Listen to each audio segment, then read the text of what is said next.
South Korea has had enough of both Russia and North Korea. South Korean President Yoon Suk-yeol has openly warned that he is ready to send lethal weapons and military support to Ukraine if things keep escalating. This threat came after Vladimir Putin decided to internationalize the war by using North Korean soldiers in Ukraine, and this might just turn out to be one of his biggest mistakes. And now, it looks like he's going to have to deal with the consequences. So be sure to hit the like button down below to help us out in the algorithm, and let's get started. You see, when Russia invaded Ukraine in February 2022, it sent shockwaves across the globe. Suddenly, every country had to figure out where they stood. South Korea was no exception. Initially, they took a strong stance against the invasion, joining the chorus of countries condemning Russia. But Seoul was cautious enough not to piss off Russia too much. They didn't want to end up on bad terms with Moscow, especially with North Korea right next door, because any action South Korea takes on the international stage could have serious consequences at home. That's why South Korea's leadership has historically been very careful about picking sides, especially in conflicts involving major powers like Russia and the United States. So for a while, South Korea tried to play neutral-ish. They offered humanitarian aid to Ukraine but stopped short of sending lethal weapons or direct military support. But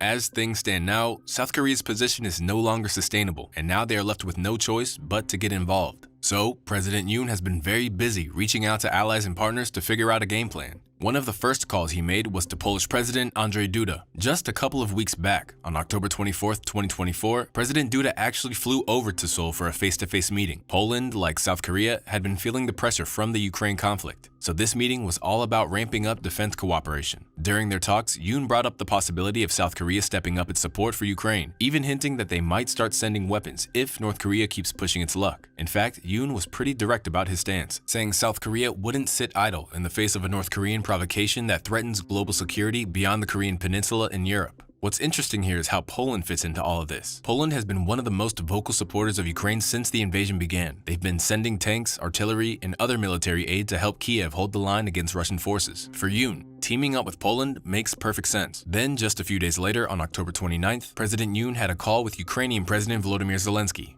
Like always, Ukraine was eager to get any help it could, and they had a lot to discuss, especially about the North Korean soldiers that they were about to fight. Both leaders agreed to ramp up cooperation on intelligence sharing, and even set plans in motion for sending delegations back and forth to get things started. Honestly, this could be a game changer for Ukraine in countering those North Korean soldiers. South Korea, after all, has decades of experience dealing with North Korea. They know North Korean strategies, their methods, and the way they think on the battlefield. So it's only natural that Kiev would want to tap into that experience to level the playing field. But let's be real, there's something in it for South Korea too. By collaborating closely with Ukraine, South Korea hopes to get its hands on valuable intel from North Korean soldiers who get captured. It's a mutually beneficial deal. Ukraine gets the backup it desperately needs, and South Korea gains insight that could prove invaluable if they ever find themselves facing off against Pyongyang directly. Around the same time, President Yoon also reached out to NATO Secretary General Mark Rutte. Now, sure, South Korea isn't a NATO member, but Yoon sees this as the perfect chance to strengthen its ties and share crucial intel about North Korea's latest moves. In fact, General Rutte even urged Seoul to send delegation to NATO headquarters in Brussels to share data, and also suggested boosting cooperation in the defense industry and security dialogue among South Korea, Ukraine, and NATO to respond if North Korea sends more soldiers to Russia. For Yoon, this isn't just about lending a hand. It's about building a bridge with NATO that could prove essential down the line. Clearly, the warnings coming from South Korea aren't empty threats, but here's the thing. It's not as simple as just sending weapons. Right now, South Korea's hands are tied by its own laws. The Foreign Trade Act,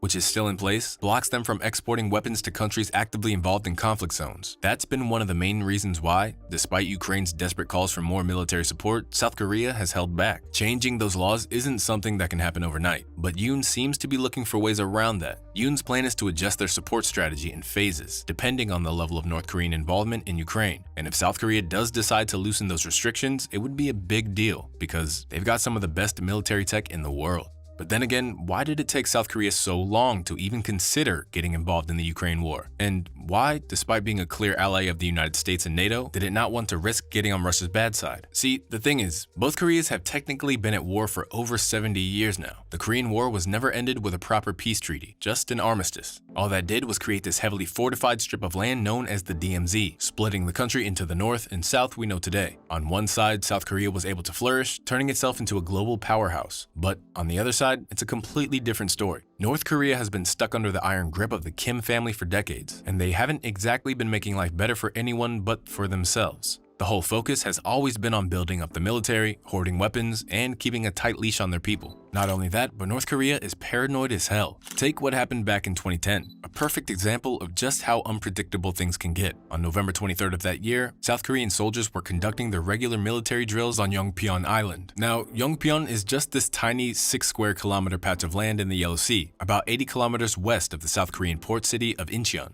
But for South Korea, it's more than just a small island, because it acts as a protective outpost and also serves as a key fishing ground for locals who rely on it to make a living. But out of nowhere, North Korea decided these drills were a provocation and a threat. So they opened fire. In less than an hour, North Korea had unleashed 170 artillery shells and rockets on the island. And just like that, 2 South Korean soldiers and 2 civilians were killed, with others left injured and the island's buildings in ruin. The thing is, these kinds of incidents are almost like a twisted game to Kim Jong-un. Even though South Korea has the 5th largest military in the world, they're always on edge, knowing North Korea is just waiting for an excuse to strike. North Korea knows it has the upper hand when it comes to fear tactics. Seoul, South Korea's capital, is only about 35 miles from the DMZ. That's well within the range of North Korean artillery, so every South Korean decision has to take that threat into account. The war in Ukraine has shown just how important and powerful artillery can be. According to South Korean intelligence, North Korea has already shipped well over 9 million artillery shells to Russia. On top of that, South Korean Joint Chiefs estimate that, even under normal circumstances, North Korea can produce around 2,152mm shells per year. But that's just in peacetime. If Kim Jong-un ever decided to ramp up production, then they could easily produce double or triple that number. And who knows how many shells they've stockpiled specifically for a future conflict with South Korea. So like I said earlier, any decision that Seoul takes is with real fear that things could spiral out of control in the blink of an eye. So rather than taking an aggressive stance, South Korea has always chosen to respond with caution, like tightening sanctions, applying diplomatic pressure, or increasing joint military exercises with the United States. At the end of the day, nobody wants to mess directly with the US. But every time South Korea pushes back against the North, there's always the chance that it could set off a chain reaction they can't control. And now, the situation is only about to get worse, with Russia providing full support to North Korea. Now, let's be clear. When it comes to sending soldiers to Russia, Kim Jong-un isn't exactly doing it out of the kindness of his heart. He's not supplying thousands of soldiers and millions of ammunition for free. No, Putin's paying up. Big time. Based on what we know so far, it looks like the deal is worth around $5 billion.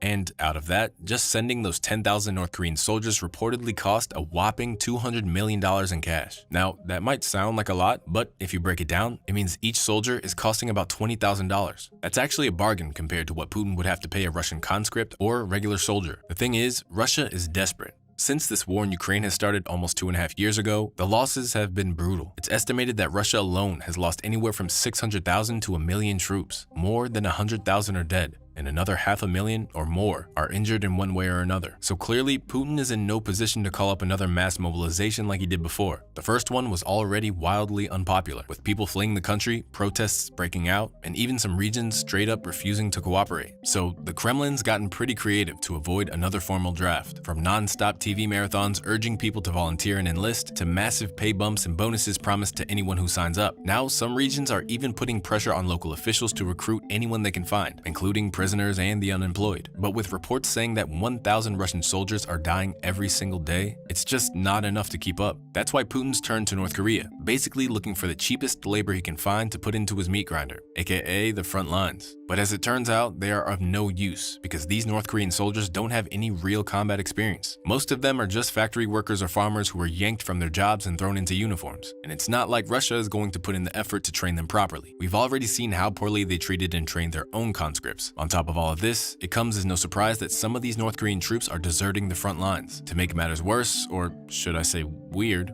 there are even reports that many of these soldiers are spending their free time getting addicted to adult websites, since it's the first time they've ever had access to the internet. Now, despite all this, why did Putin take such a risk and internationalize this war? Well, the only reason we can logically think of is that they are incredibly cheap. According to the official numbers, a Russian soldier fighting in Ukraine is supposed to start around 195,000 rubles a month, which is about $2,500. This is the base salary, but in reality, there are multiple reports of soldiers and their families not getting paid on time, or worse, not getting paid at all. But what happens if a soldier gets seriously injured? Well, in theory, they're supposed to get a one-time payout of around 3 million rubles, which is roughly $30,000. But whether or not those payments actually make it into the hands of the wounded soldiers or their families is a whole different story. Many families are left waiting for months, and now years, to see a single ruble. And if a soldier dies, the Russian government's promised compensation to the family is anywhere between 5 and 9 million rubles, plus a lifetime pension. This might sound good on paper, but again, with so many casualties piling up, there are countless stories of families struggling to get those benefits. Some families are fighting tooth and nail just to get what they're owed. And this is where North Korean soldiers come in handy for Putin. By bringing in foreign soldiers who cost way less and don't require long-term benefits or pensions, Russia's saving a lot of money. These North Korean soldiers, who are basically getting paid a fraction of what Russians would expect, are expendable. But let's not forget the fact that Putin turning to North Korea for troops shows just how dire the situation has become. We've only recently started hearing reports about North Korean soldiers being sent to Russia, but the truth is, Putin's been laying the groundwork for this partnership for months. The real story starts back in June when Putin made a surprising trip to North Korea. It was a pretty big deal since it was the first time a Russian leader had set foot in North Korea in 24 years. So during this visit, Putin and Kim Jong-un signed what's officially called the North Korea-Russia Comprehensive Strategic Partnership Treaty. Putin also brought several high-ranking officials with him, including Russia's Defense Minister Andrei Beluzov, Foreign Minister Sergei Lavrov, and Deputy Prime Minister Denis Manturov. Russia's Foreign Policy Advisor Yuri Ashakov mentioned that during Putin's visit, he signed several documents, with the key one being the Strategic Treaty. This treaty is pretty detailed, with a preamble and 23 different articles that outline how North Korea and Russia plan to work together moving forward. The main idea behind it is to create a comprehensive alliance between the two countries, built on shared values and interests. But the main part is about creating a military partnership,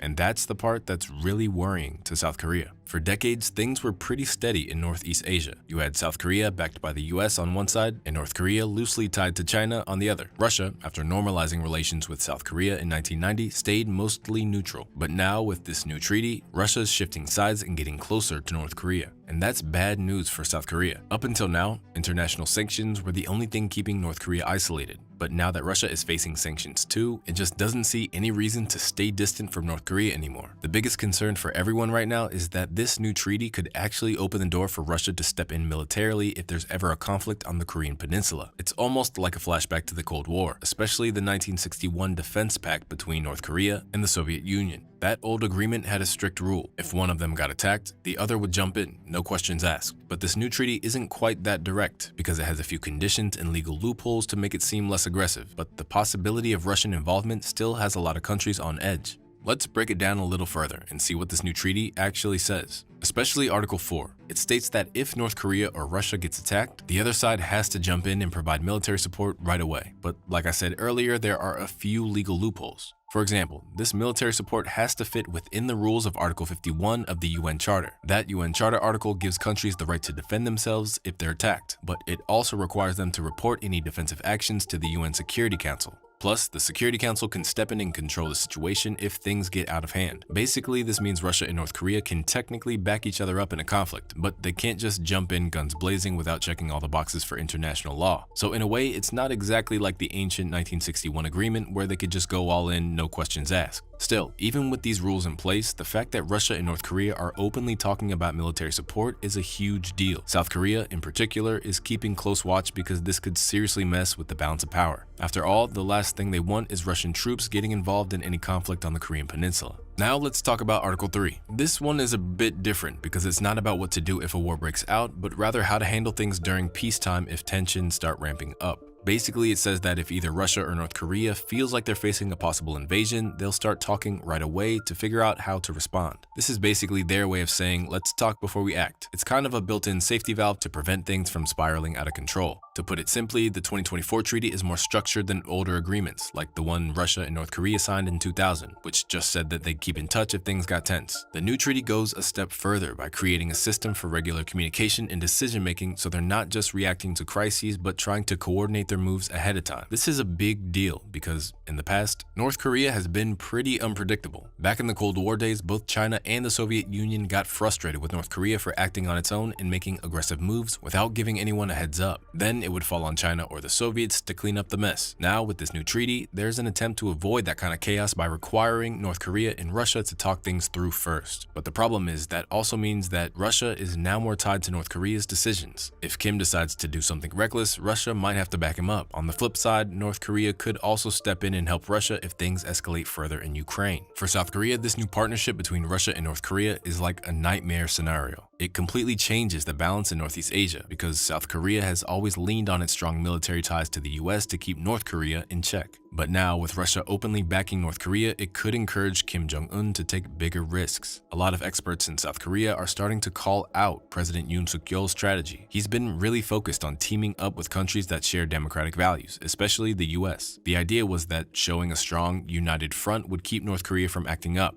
But now, it's looking like that plan might have backfired. Instead of isolating North Korea, it seems to have driven them straight into Russia's arms, creating an alliance that's a lot stronger than before. Some analysts are even suggesting that North Korea might need to rethink its whole foreign policy. The current quote-unquote peace through strength approach sounds good in theory, but if it's just pushing North Korea to get even tighter with Russia, then it's not really making the region safer at all. All it's doing is ramping up tensions. What's also worth noting is that this alliance between Russia and North Korea goes way beyond just military support. It's a full-blown partnership that spans economics, technology, and much more. For decades, North Korea has been one of the most isolated countries on the planet. The whole world, especially the West, has been trying to box them in. Sanctions were designed to force Kim Jong-un to abandon his nuclear ambitions. But let's be real. Those sanctions hit North Korea where it hurts. They've crippled the country's access to international trade, blocked it from financial systems, and left it far behind in technology. But now we're seeing a shift. Russia is stepping up to fill the void left by those sanctions. According to recent statements, both Russia and North Korea seem to now be working to boost trade and even create new payment systems that bypass Western-controlled banking networks. Putin even said that these sanctions are nothing but quote-unquote illegal, unilateral restrictions, which is a pretty clear signal that they're looking to break free from Western economic control. And for North Korea, this might be the lifeline it desperately needs to stay afloat. Now, here's where it gets even more interesting. Back in March 2024, Russia used its veto power at the United Nations to block the ongoing monitoring of UN sanctions on North Korea. For context, this monitoring system has been in place since 2009 and was specifically set up to keep an eye on North Korea's nuclear and ballistic missiles programs. Honestly, everyone saw Russia's move coming, but that doesn't make it any less impactful. By shutting down the UN's monitoring, Russia is not only helping North Korea slip through the cracks, but also potentially undermines the entire UN sanction system as a whole. But why is this UN monitoring system such a big deal?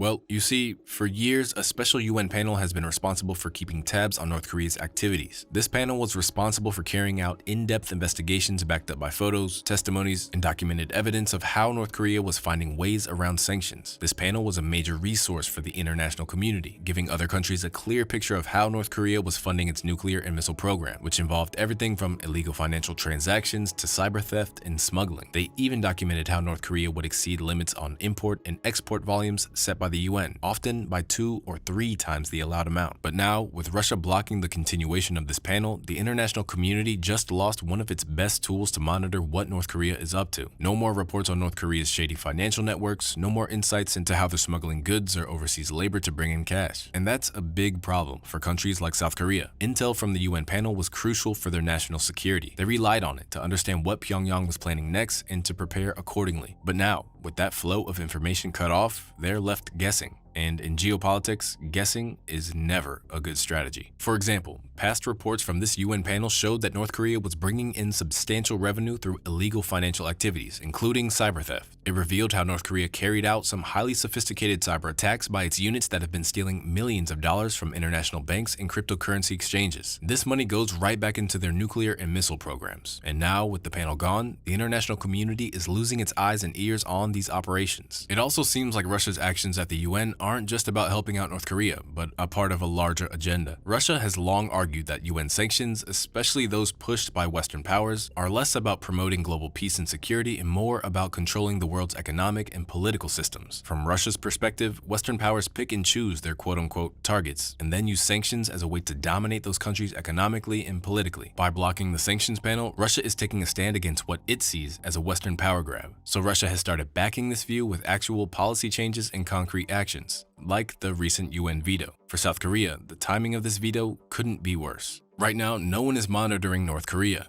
and meanwhile, Kim Jong-un is getting billions of dollars and access to some pretty advanced technology through his deal with Russia. This is exactly when a UN panel is needed the most, because if North Korea is getting its hands on top-tier tech like satellite systems, space tech, upgrades for ballistic missiles, or even nuclear submarine tech, that's a game changer. Imagine what that could mean. If North Korea gains access to Russian satellite tech, it could seriously improve its missile accuracy. And if they manage to acquire nuclear submarine technology, they might soon be able to launch missiles from the sea, which would make it incredibly hard for countries like South Korea and Japan to defend against. That would completely change the security dynamics in the region. This is likely just the beginning of a much bigger storm brewing. South Korea can no longer afford to play it safe. Even with its strong alliance with the US, it's walking on thin ice. If South Korea hesitates for too long, you can bet North Korea won't waste a second if it sees an opening. And let's be real, with 2 full-scale wars already raging, the last thing the world needs is a third one. As you guys know, YouTube has a habit of restricting our videos, and sometimes it's not even YouTube's fault. It's the brands that run ads on YouTube that don't want their ads next to quote-unquote controversial videos. So they tell YouTube to restrict controversial videos like ours that cover geopolitics. That means sometimes we have to forego covering certain news topics because we know YouTube will restrict that video. But often those quote-unquote controversial topics are important news that you guys ought to know about. That's why we launched Global Recaps, our own geopolitics newsletter. Every day we send an email directly to your inbox covering the world's most important news, and there's no third party censoring any topic. If it's important, it will be in the email so you can know all about it. These are short and simple emails that take 5 minutes to read. News topics covered in the emails are unbiased, uncensored, and completely free. So sign up now scanning the QR code on screen or using the link in the description and become more knowledgeable about the world you live in.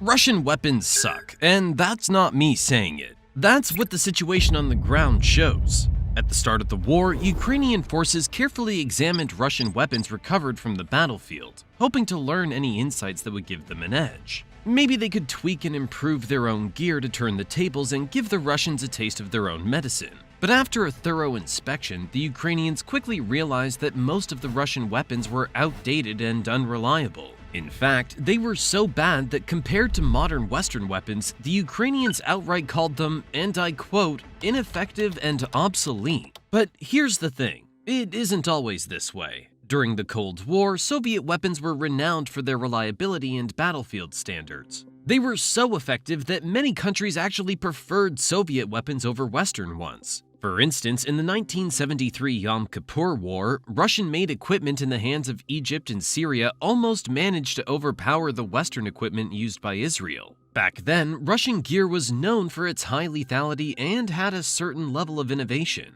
So where did everything go wrong? That's exactly what we're going to explore today. First, be sure to hit the like button below. In this video, I'm going to expose the incompetence of the Russian army and Putin's regime. So I'm sure Russian bots will try to downvote the video to kill its reach. So your likes help us out tremendously in the algorithm. I know some Russian bots watching this might argue and try to defend their military. And hey, I get it, Russia's army's huge. It supposedly got the second strongest air force, a massive inventory of tank and artillery, and even the second largest navy. But despite all that, they haven't been able to invade a nation that's almost 10 times weaker in terms of military strength. According to official reports from Ukraine's Ministry of Defense, Russian armored vehicles and helicopters are allegedly so poorly made that they can't even withstand small arms fire. And when it comes to their so-called precision-guided missiles, they're failing at rates as high as 66%. At this point, calling them precision-guided seems more like wishful thinking than reality.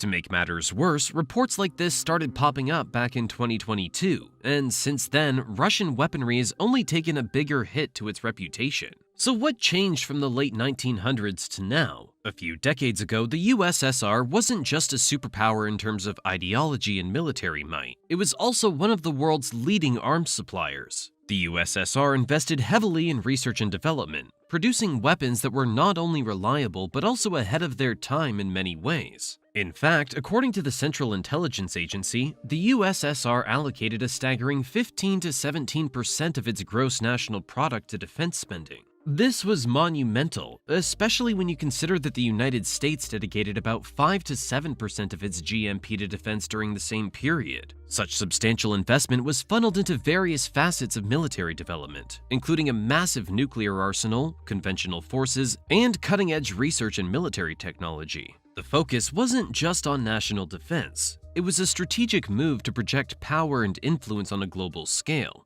during an era defined by ideological conflicts in the Cold War. By the mid-1980s, the Soviet Union possessed 40,000 nuclear warheads, surpassing the United States in sheer numbers. This investment in nuclear technology was matched by advancements in missile systems, radar technology, and aerospace engineering, all requiring substantial financial resources and a highly skilled workforce. But what truly set Soviet weapons apart was their renowned reliability and the global trust they commanded. Simplicity was at the heart of Soviet weapon design. By favoring straightforward designs over complex ones, the USSR ensured its weapons were easy to produce, operate, and maintain. This simplicity reduced the likelihood of mechanical failures and made it feasible to train large numbers of soldiers quickly and efficiently. Not only that, but these weapons were engineered to perform under the most challenging conditions, whether in the freezing temperatures of Siberia or the scorching deserts of Central Asia. From the 1950s until its dissolution in 1991, the USSR supplied weapons to over 60 countries. By exporting arms to allied nations and liberation movements, the Soviet Union extended its influence and ideology across the globe. This widespread distribution meant that Soviet weapons were used in various conflicts across Asia, Africa, and the Middle East. According to data from the Stockholm International Peace Research Institute, the Soviet Union accounted for approximately 40% of global arms exports during the 1980s. So given this impressive legacy, how did Soviet weapons stack up against those of the West, particularly the United States? While American arms were often at the forefront of technology, boasting advanced avionics, precision-guided munitions, and sophisticated electronic warfare capabilities, the Soviet Union took a different route. They focused on crafting weapons that were robust, reliable, and cost-effective. Take the AK-47 assault rifle, for instance. It didn't just become popular. It became the weapon of choice for countless guerrilla movements worldwide. Why? Because of its durability and ease of use, even under the harshest conditions. This rifle's presence spans continents, used by the armed forces of over 80 countries and innumerable non-state actors. Its low production cost and straightforward manufacturing, often achievable with basic machinery, made it an ideal export for the Soviet Union to extend its influence during the Cold War. On the flip side, US counterparts like the M16, while more advanced, required meticulous maintenance and were less forgiving in adverse environments. This highlighted a fundamental difference in design philosophy between the two superpowers. Now, when we dive into the numbers, the success of the original AK-47 and its variants is staggering. It's estimated that over 100 million units have been produced globally, making it the most widely distributed firearm in history. That's not just a statistic. It's a testament to its enduring legacy. However, the post-Soviet era brought challenges that began to erode this legacy. Russia's emphasis on mass production without significant modernization led to a surplus of outdated models. These couldn't compete with newer, more advanced firearms entering the global market. While other nations invested heavily in research and development to enhance accuracy, ergonomics, and adaptability, Russia started lagging behind. This issue isn't limited to the AK series. It extends to almost all the weapons we're seeing now in the Ukraine war. We'll get to them one by one, but for now, let's focus back on the AK series. Recently, we crossed 1 million subscribers. Ever since then, we've been flooded with emails asking us questions and advice about growing a channel on YouTube. Even though we try our best to reply to every single email, sometimes these take up too much time or they ask the same question we've answered before. That's why we've decided to put all of our YouTube advice into one email bootcamp for completely free. So if you're someone interested in starting your own YouTube channel, you can get your email bootcamp by clicking the link in the description or scanning the QR code on the screen. Now, back to the video. The absence of healthy competition within Russia's arms industry contributed to stagnation. This allowed international competitors to overtake them. Firearms like the American M4 and the German HK-416 began setting new standards in modularity and performance. offering features modern militaries found indispensable. Recognizing the need to modernize, Russia attempted to introduce the AK-12 as part of its Ratnik Modern Infantry program. The goal was to bring back the iconic AK series into the 21st century. The AK-12 was designed to address the limitations of its predecessors by incorporating features like improved ergonomics, modularity, and compatibility with advanced optics and accessories. When the AK-12 was first prototyped in 2011, soldiers and defense analysts around the world were buzzing with excitement. On paper, it looked like a significant leap forward, but the reality didn't quite live up to the hype. The AK-12 faced criticism for failing to deliver substantial improvements over earlier models. While it introduced some modern features, the core mechanics remained largely unchanged from the original AK design. This meant issues like inherent accuracy limitations and ergonomic shortcomings persisted. The situation became more concerning when Russian soldiers on the front lines in Ukraine began heavily criticizing the AK-12. Photos surfaced showing cracked parts, and reports of problems like components not fitting properly, malfunctions, and durability issues emerged almost immediately. The rifle was so problematic that soldiers started reverting to their old AKMS rifles from storage. As a result, it's no surprise that no other countries have shown interest in adopting the AK-12. Instead, nations are opting for firearms like the American M4 and M16, the German AK-416, the Belgian FN Scar, and the Israeli IWI Tavor. Guns that offer the modern features and reliability the AK-12 failed to deliver. This decline isn't just about a single rifle. It carries significant economic implications that ripple throughout Russia's entire defense industry and economy. Back in the 1980s, AK rifle exports weren't just a part of the Soviet Union's arms trade. They were a cornerstone, constituting about 10 to 15% of the total arms exports. During that golden era, Soviet weapons exports were substantial, with estimates suggesting they reached around $40 billion per year. However, as time went on, this robust export market began to falter. By the early 2000s, small arms exports had dropped by almost 50%. The export value of the AK series saw an even steeper decline over the years, with estimates indicating that revenue from AK rifle exports decreased by over 70% compared to Soviet levels. Moving into the 2010s, Russia's total arms exports continued to face challenges. Russia's total arms exports dropped below the $20 billion mark between 2000 and 2004. This figure represents literally half of what the Soviet Union achieved during its peak years. All the while, other countries had grown in that time. And now, in the 2020s, the challenges for Russia have only intensified. Even its most trusted allies like India have significantly reduced their purchases of Russian military hardware. Instead, they're turning to countries like France and Israel for advanced technology and reliable weaponry. In 2023, for the first time, Russia slipped to become the world's third largest arms exporter, falling just behind France. Russia's arms exports fell by a staggering 53% between the periods of 2014 to 2018 and 2019 to 2023. The number of countries purchasing major Russian arms dropped from 31% in 2019 to just 12% in 2023. But here's the thing, this decline isn't solely due to the invasion of Ukraine in 2022. The downward trend in Russian arms exports started even before the full-scale invasion.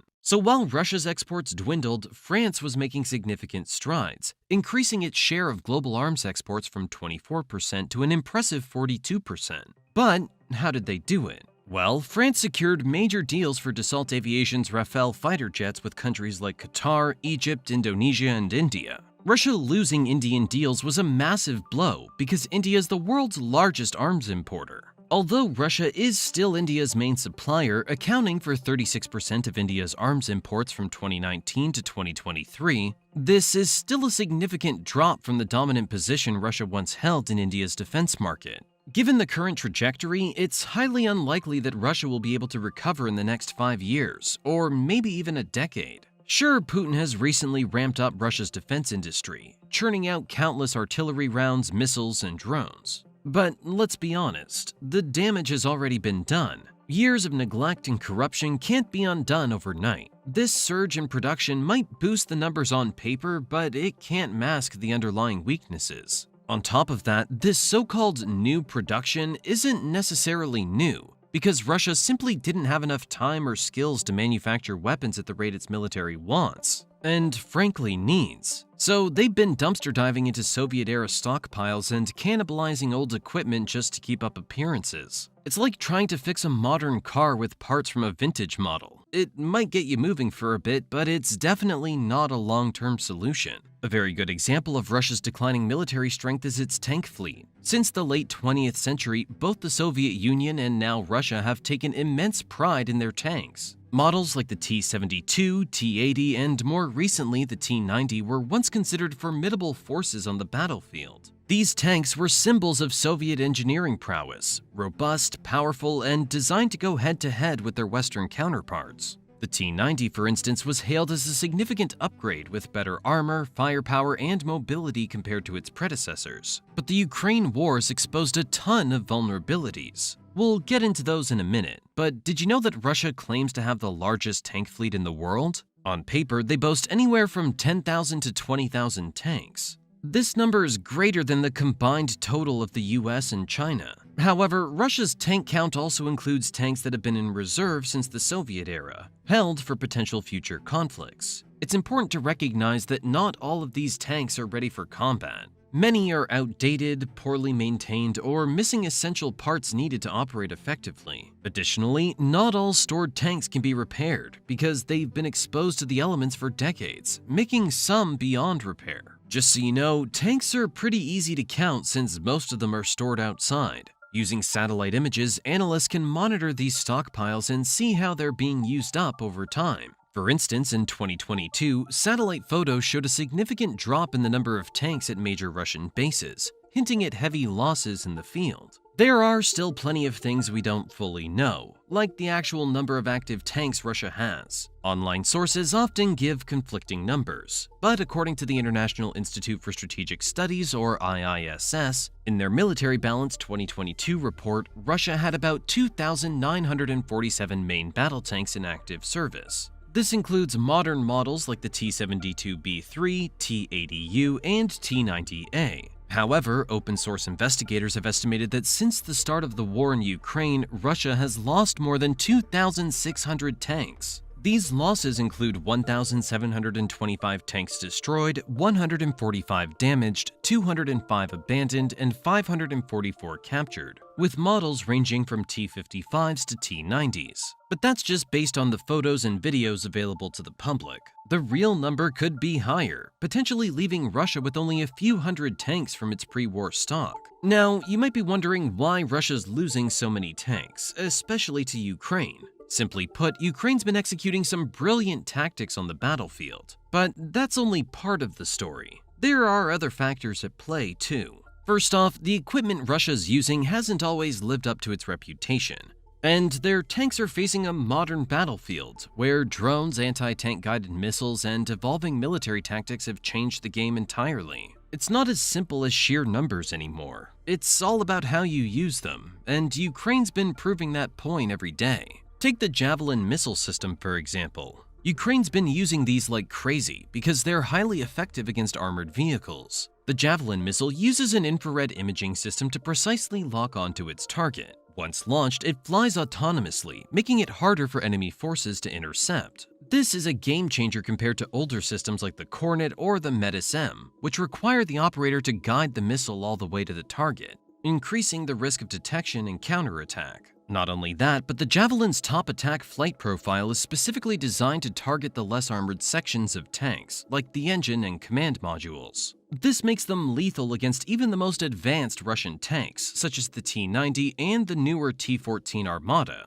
Since the conflict with Russia intensified in 2022, Ukraine has been equipped with thousands of Javelin missiles. According to the United States Department of Defense, over 1,600 Javelin missiles were delivered to Ukraine by early 2023. By January 2024, the US had provided more than 10,000 Javelin systems and 50 Javelin command launch units. With that kind of firepower, it's safe to say that Russian tanks are facing an uphill battle. Those Javelins make it nearly impossible for them to stand a chance. But the impact of the Javelin goes beyond just the numbers. According to open-source intelligence from organizations like Bellingcat and reports from Ukrainian defense officials, Javelins have been responsible for taking out hundreds of Russian tanks and armored vehicles since their deployment. For example, by mid-2023, estimates suggest that Ukrainian forces had destroyed 1,000 Russian tanks using javelins alone. This figure doesn't account for additional losses caused by other anti-tank weapons or combined arms tactics, meaning the actual impact is likely even greater. To put this into perspective, each Javelin missile costs about $80,000, whereas tanks can cost upwards of $6 million each. Not to mention the ongoing expenses of maintenance, fuel, and crew training. When you're losing tanks at a high rate and the cost to replace them is so steep, it's a financial drain that's hard to justify, especially under the weight of international sanctions. Coming back to the second point, Russia's logistical issues have made it almost impossible to keep their tanks operational. With international sanctions cutting off access to crucial parts and technology, maintaining and repairing their tank fleet has become a nightmare. The lack of spare parts means that even if a tank is damaged but not destroyed, it might be out of commission for extended periods, reducing the overall effectiveness of the fleet. You've probably seen pictures of Russian tanks being towed away by Ukrainian farmers' tractors. Some of those tanks were abandoned because they ran out of fuel. That's a major logistical failure right there. Others got stuck in springtime mud because the high command decided to invade at the wrong time of year. Timing and terrain are crucial in warfare, and poor planning can turn a strategic advantage into a logistical nightmare overnight. Many tanks have been abandoned due to bad driving. Some have been pushed off bridges, while others have been driven into ditches, causing the tracks to come off. And often, soldiers have simply abandoned their vehicles and fled the battlefield. In a war, tanks are supposed to clear the way for infantry and protect them from enemy machine gun fire. But now, with Ukraine armed with cheap explosive drones and the Javelin missile system, it seems like Russian soldiers are sent out first to clear the path and then the tanks follow. But that strategy isn't working. Instead, Russia's losing over 1,000 soldiers every single day. If that doesn't highlight the lack of coordination and poor planning in the Russian military, I don't know what does. So clearly something had to change. Putin, being Putin, threw millions at the problem and told his top scientists to figure something out. They needed to come up with something to counter these drone strikes and those deadly Javelin missiles. Months of research later, they proudly presented their big solution. If you squint, you might just see a tank under there. Yeah, their big innovation was to slap what looks like a shed and a cage on top of the tank's turret. Now, I was joking about the whole top scientist part, but it's still funny when you think about it.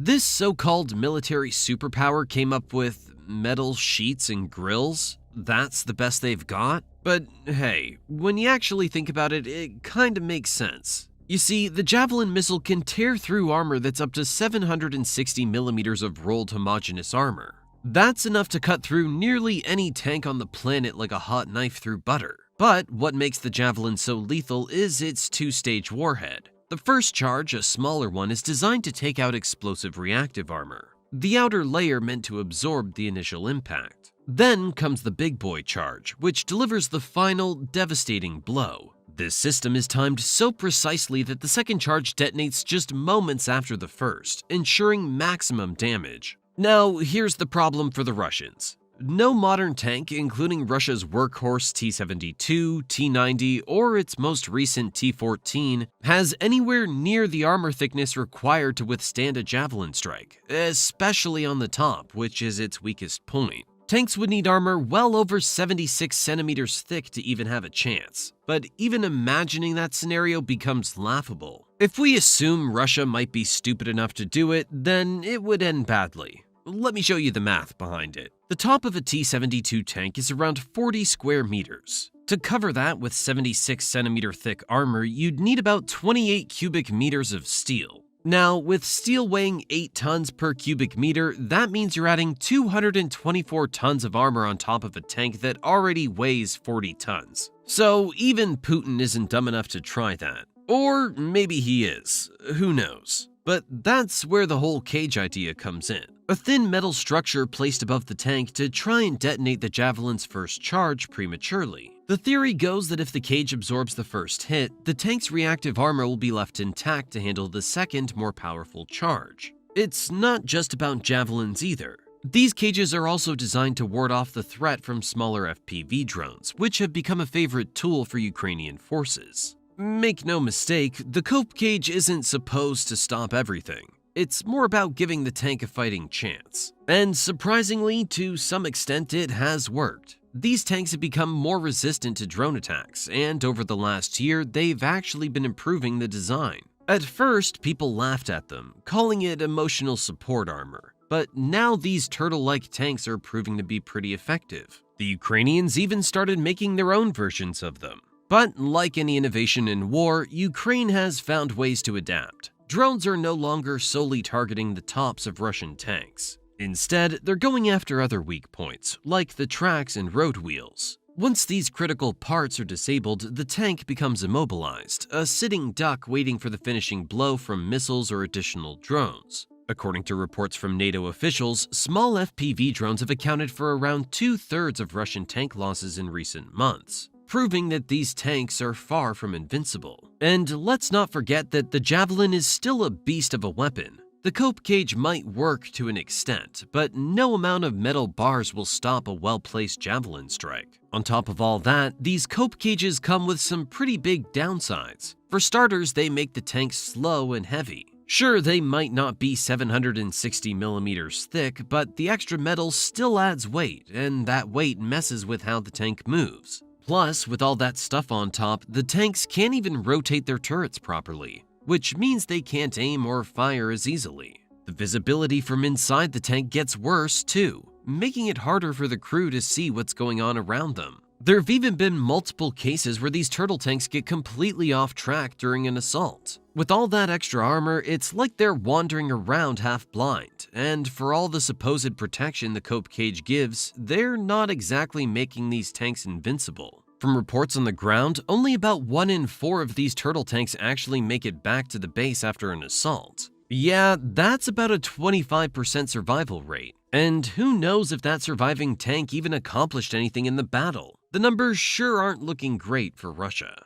If Russia keeps sticking to the same plan and doesn't change its war strategy, then in the next 2 years, it's not just going to run out of capable tanks, but a lot of other weapons too. Russia's biggest issue with using tanks is the lack of a solid combined arms strategy. Now, a combined arms approach means integrating different military capabilities, like infantry, armor, artillery, and air support, to cover each other's weaknesses and maximize effectiveness. It's something the Russian military has consistently struggled with. Meanwhile, Ukraine has been excelling at their combined arms approach. They've been coordinating their forces in a way that's giving them a real edge on the battlefield. The Kursk offensive is probably the best example I can give you right now. But have you ever wondered why Russia or even the Soviet Union was so obsessed with its tank fleets? You see, even today, Russia's military tactics are heavily influenced by the Soviet-era deep battle doctrine. In simple terms, the Soviets focused on using large numbers of tanks and artillery to break through enemy defenses and advance deep into their territory. The main idea was to attack not just the enemy's front lines, but also from the areas behind them, like supply lines and reserves, to disrupt their ability to fight back. They would gather massive formations of tanks to create a powerful force capable of punching through defenses. These tanks could move quickly and had strong firepower, allowing them to overcome obstacles and engage enemy forces effectively. And that's exactly what Russia tried to do right before the full-scale invasion. Russia launched simultaneous attacks from north toward Kiev, from the east, and from the south, attempting to quickly incapacitate Ukrainian command and control structures. They also used long-range artillery to wreak havoc and disrupt supply lines deep within Ukrainian territory. At first, Russia was making impressive progress, almost capturing Kiev. But then Western weapons started rolling in. Advanced anti-tank missiles, drones, and other modern equipment began to level the playing field. Fast forward 2 years, and now it's reached a point where Kiev has occupied more Russian territory than Russia's taken over in Ukraine this year. This just goes to show how effective Ukraine's strategies have been, and how terrible the Russian weapons and strategy are. I guess Putin's still in denial that times have changed. Modern warfare isn't just about who has more tanks or bigger guns. It's about technology, coordination, and adaptability. Ukraine's embraced this by integrating modern technology and tactics into their military operations. Russia, on the other hand, seems stuck in the past. Their reliance on large tank formations without proper support leaves them vulnerable to modern anti-tank weapons and guerrilla tactics. Speaking of the deep battle doctrine, artillery has always been a crucial part of Russian military strategy, both historically and in the current conflict. This reliance on artillery has been both a strength and a weakness for Russia. I call it a strength because for centuries artillery has been known as the king of battle, and that still holds true today. In the Russia-Ukraine war, artillery fire accounts for about 80% of casualties on both sides. The sheer destructive power of artillery can't be underestimated. It's capable of leveling entire structures, disrupting supply lines, and creating psychological terror among troops. The Russians have a vast arsenal of artillery pieces, from traditional howitzers to multiple rocket launch systems, or MRLSs, giving them the ability to launch massive barrages. But here's where it becomes a weakness. Russian artillery, in many ways, is fundamentally flawed. Due to rampant corruption, many of the weapons are poorly maintained and manufactured, making accurate targeting nearly impossible. The soldiers tasked with operating and maintaining these artillery pieces are often undertrained, undisciplined, and sometimes just not up to the task. This lack of professionalism leads to misfires, accidents, and ineffective bombardments that waste precious ammunition.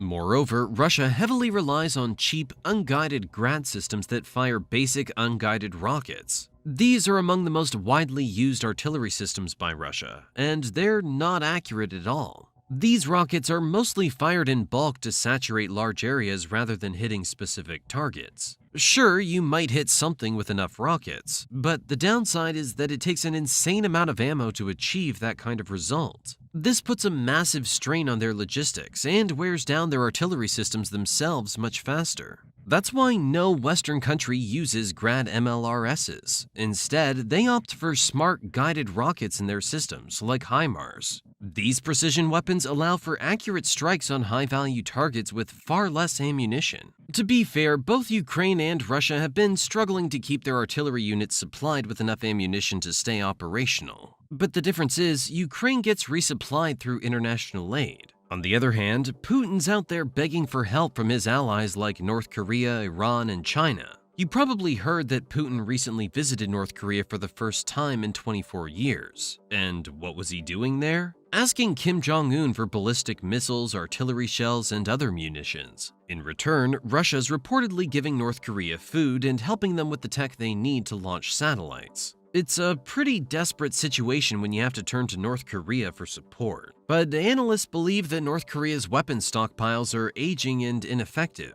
and are unlikely to provide Putin with the solution he needs in Ukraine. Beyond ammunition shortages, Russia now faces a new and far more serious problem. Artillery barrels don't last forever. A howitzer barrel, for example, is usually good for a few thousand shots before it starts to wear down. When that happens, the steel becomes brittle or bends, and if they keep using it without replacing it, they risk some serious accidents. We're talking about shells exploding inside the guns, which is something we've already seen multiple times with Russian artillery. On top of that, making artillery barrels isn't easy. You need high-quality steel and precision engineering to get it right. Before the war, Russia had only 2 factories capable of producing artillery barrels, the Motovilica plant in Perm and the Barakati in Volgorod. Even with these factories running, it's clear they're struggling to keep up with the demand for replacement barrels. With the rate at which they're firing their artillery, they actively need thousands of new barrels just to maintain their current operations. To mitigate this, Russia's been pulling older artillery pieces out of long-term storage, specifically Cold War-era towed howitzers. While this strategy provides a temporary solution to supplying spare barrels and parts, it's not sustainable in the long term. Back in 2021, the Kremlin was sitting on about 19,000 old towed artillery pieces. However, many of these stored weapons have been exposed to the elements for decades, rendering some unusable. After 2 years of intense fighting, they're down to around 7,500 stored towed pieces. The recovered barrels, plus any new ones Russian industry has managed to produce, were enough to keep 2,000 howitzers firing for 2 years. Assuming most of the remaining 7,500 old towed howitzers in storage aren't completely worn out, these guns, stripped for parts, could keep the frontline batteries operational for another 2 years. But after that, what then? Not only is Russia struggling to replace their worn-out artillery barrels, but Ukraine's also destroying loads of their artillery every month. In the beginning, when Russia first invaded, they relied hard on their artillery. The plan was simple: use massive artillery shellings to destroy Ukrainian defenses and push them back. Just hit them so hard with artillery that their tanks and armored vehicles would have an easy ride forward. But here's where things went off the rails. Russia's strategy, though powerful on paper, had some major flaws. They wanted to recreate their past success with mass artillery strikes, but the reality of modern warfare hit them hard. Ukraine wasn't just sitting there taking the hits. With modern tech like precision-guided munitions and advanced counter-artillery systems, the Ukrainians made life hell for Russian artillery units. Every time the Russians tried to fire, Ukraine's counter-battery fire, powered by Western-supplied artillery and surveillance drones, was right there to take out key Russian assets. Meanwhile, Ukraine has also developed and deployed its own radars for counter-battery roles, including Zoopark 3, which offers a range of several dozens of kilometers and a 180-degree coverage. In addition, the United States has supplied several counter-battery radars, including the AN/TPQ-36 Firefinder and AN/TPQ-49 lightweight countermortar radars. All three radars are used to identify artillery munitions in the air and trace the path of projectiles back to the likely positions of the guns or launchers. Moreover, Russia's emphasis on artillery without proper combined arms integration meant that their forces often lacked the coordination necessary to capitalize on the advantages provided by artillery strikes. In modern warfare, artillery should work in tandem with infantry, armored units, and air support to achieve a synergistic effect. However, Russian forces have repeatedly deployed artillery in isolation, lacking adequate infantry support to advance and secure the areas affected by shelling. But even after 2 years into the war, the Russians still haven't learned their lessons. The recent Ukrainian operation across the Russian border into Kursk is a perfect example. While Ukraine was invading into Russia, the Kursk region had nearly 200 artillery pieces stationed there. Now, think about that. 200 artillery pieces should have been a game changer for Russia. If they'd been deployed properly, they could have wreaked havoc on the advancing Ukrainian troops. But guess what happened? The gunners weren't even ready to fire. Despite all that firepower sitting right there, Russia failed to deploy it effectively. So why did this happen? Well, it seems they got too comfortable. They assumed Ukraine wouldn't dare challenge them so close to home. That kind of overconfidence, mixed with poor intelligence, really cost them. Instead of mounting a strong defense, they let another opportunity slip through their fingers. Now, you'd think that even if the artillery wasn't ready, Russia would have had other means to respond quickly. And you're right, they did. They had Kalino Air Base, the closest military base to Sutsha, the border town where Ukraine made its surprise move. Kalino hosts the Russian Air Force's 14th Guards Fighter Aviation Regiment. This regiment boasts 24 Sukhoi Su-30SM fighter bombers. These jets have been primarily used to carry KA-B glide bombs and have been a significant part of Russia's offensive operations, firing hundreds of these bombs at Ukrainian targets from dozens of miles behind the front lines. KA-B stands for Korektiruemaya Aviationная Bomba, which translates to Correctable Aerial Bomb. Basically, these are Soviet-era bombs upgraded with extendable wings and a guidance system, making them more accurate and giving them a longer range. Since they don't use propulsion or emit a heat signature, they're also small and hard to detect on radar. To be fair, if deployed correctly, these KA-Bs can be pretty devastating. But, like most Russian weapons, there's a catch. You see, KA-Bs are most efficient when launched from fighter jets flying at high altitudes. This allows them to glide over long distances and hit their targets with precision.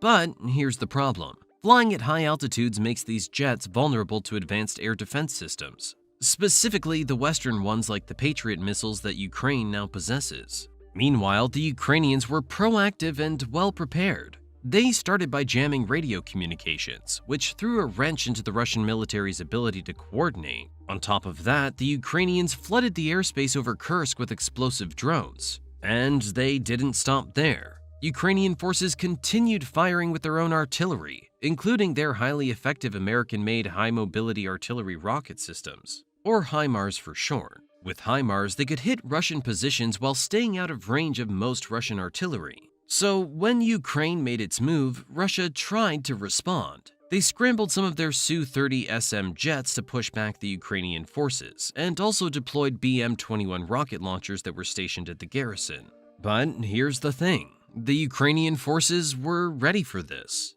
Not only did they have the upper hand with their explosive drones, but their anti-aircraft batteries were also on high alert. They managed to shoot down several Russian helicopters. On the flip side, Russian artillery only managed to damage one Ukrainian Buk air defense vehicle.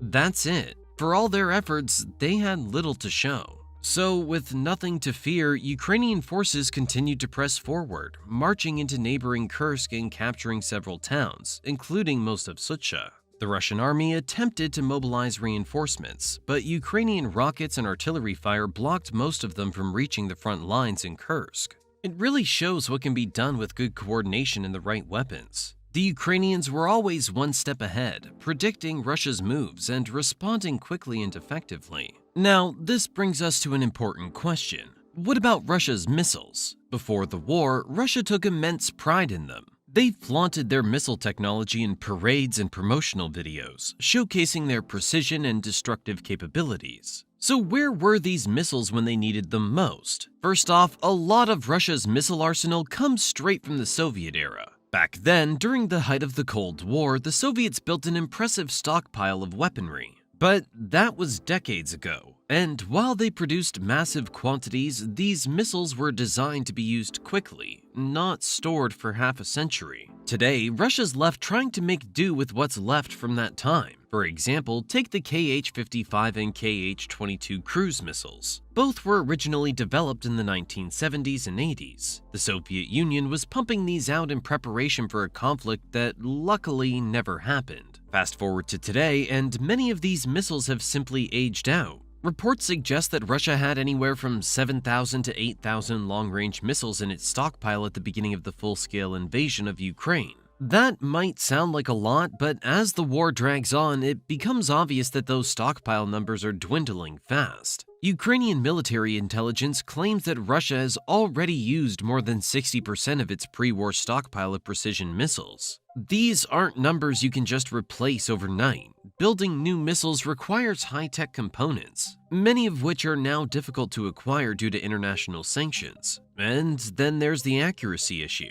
Russian missiles have repeatedly demonstrated terrible accuracy, with many failing to even reach their intended targets. A stark example of this is the Caliber missile, Russia's supposedly advanced cruise missile that's been one of the main tools for hitting Ukrainian infrastructure. According to Ukrainian sources, and even backed up by Western intelligence, a significant portion of these missiles either miss their target completely or get intercepted. On the other hand, Ukraine, using a mix of Western-supplied equipment like the Iris-T and old Soviet-designed S-300s, has managed to shoot down a surprising number of Calibers and other Russian cruise missiles. Ukraine's reported intercepting over 700 Russian missiles since the start of the war, which says a lot about how well these modern weapons are holding up against a determined defense. If Russia wants to keep up with the aid Ukraine's receiving from Western nations, it needs to maintain its missile production at an incredible rate. But it turns out that Russia's struggling mainly because modern missiles require sophisticated electronics, which are most often sourced from Western countries. With sanctions in place, Russia's access to crucial components like microchips has been severely cut off. So, Russian engineers are left cannibalizing household appliances like washing machines to salvage microchips that can be reused in their weapons. This might sound almost unbelievable, but that's how desperate they've become. We've also seen Russia resort to using older missiles that weren't even designed for the purposes they're being used for now. For example, Kh-22 missiles, originally meant for targeting aircraft carriers, have been used in attacks on Ukrainian cities. These missiles are massive, carry a large payload, and were designed for high-speed strikes against naval targets. Using them against ground targets in densely populated areas makes them extremely inaccurate, turning them into blunt instruments that cause a lot of collateral damage rather than hitting specific military objectives. This lack of precision has cost civilian lives and led to significant international criticism. And it's not just the older missiles. Even Russia's most advanced next-gen missiles are struggling. For instance, the Iskander missile, a short-range ballistic missile system. At least on paper, these missiles are capable of maneuvering during flight, which theoretically should make them harder to intercept. but in reality, they've been plagued with technical problems and reliability issues. Reports from Ukrainian front lines indicate that a good amount of Iskander missiles have failed mid-flight or just outright hit someplace else that's not even close to their intended target. In fact, a Pentagon report estimated that a failure rate for Russian missiles overall is as high as 60%. That's an astonishing number when you consider the resources and time that go into making each missile. We can only speculate on what the real issue might be, but most fingers point to the GPS system. You see, the US, for example, relies heavily on GPS-guided munitions that have a far higher success rate when it comes to precision. Meanwhile, Russia relies on the GLONASS system, but it's nowhere near the same level of accuracy. Another reason might be using a missile for a purpose it wasn't built for. For example, the S-300 air defense missiles are old Soviet-era systems. They were never intended to be used offensively against ground targets. The fact that Russia's resorted to using them this way suggests that they're running dangerously low on more suitable types of missiles. But just think about it. Russians know that the S-300s are highly inaccurate, yet they're launching them into Ukraine knowing full well that they'll probably hit a civilian area rather than their original target. Fortunately, Russia will soon run out of missiles, but this might not be a good thing for Ukraine, because then the Russians might be forced to resort to much more dangerous and lethal weapons. Even if Russia manages to maintain its production rate, the sheer cost involved will put a massive dent in the economy. Caliber cruise missiles, for example, cost somewhere between $1.5 and $6.5 million each, depending on the variant. Given the hundreds, if not thousands of missiles fired at Ukrainian targets so far, the financial burden on the Russian state is immense. Every time a missile fails to hit its mark or gets intercepted by Ukrainian defenses, it's not just a military failure. It's a massive waste of resources that Russia can't afford at this point. The same goes for its air force, but there the cost is multiple times higher. Now let's get into why Russian aircraft have been struggling so much in the war with Ukraine. In just a few months, it'll be 3 years since Russia launched this full-scale invasion.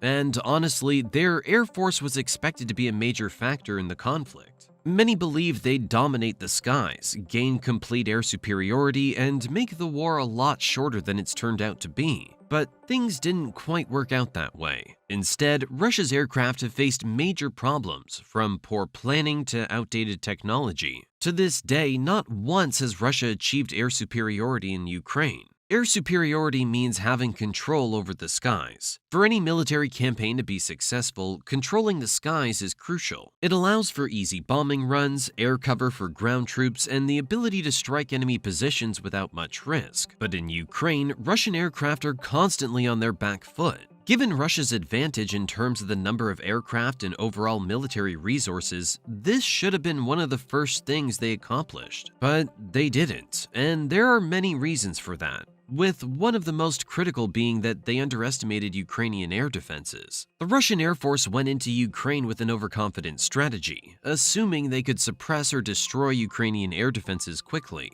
However, Ukraine was prepared, and they had more advanced help from Western nations than anyone initially thought. Ukraine used a mix of old Soviet-era air defense systems like the S-300 alongside newer systems provided by NATO and Western allies. The S-300, for example, is an older missile system, but still packs a punch when it comes to shooting down aircraft. Ukraine's military was already experienced with this system, and they were able to utilize it to full effect. On top of that, Western nations began providing Ukraine with man-portable air defense systems, or MANPADS, like the Stinger missile. These lightweight shoulder-fired missiles are incredibly effective against low-flying aircraft and helicopters, and Ukrainian forces have used them to great success. In addition to these defenses, Ukraine received more modern and advanced systems such as the NASAMS, which significantly increased their capability to target Russian planes at higher altitudes.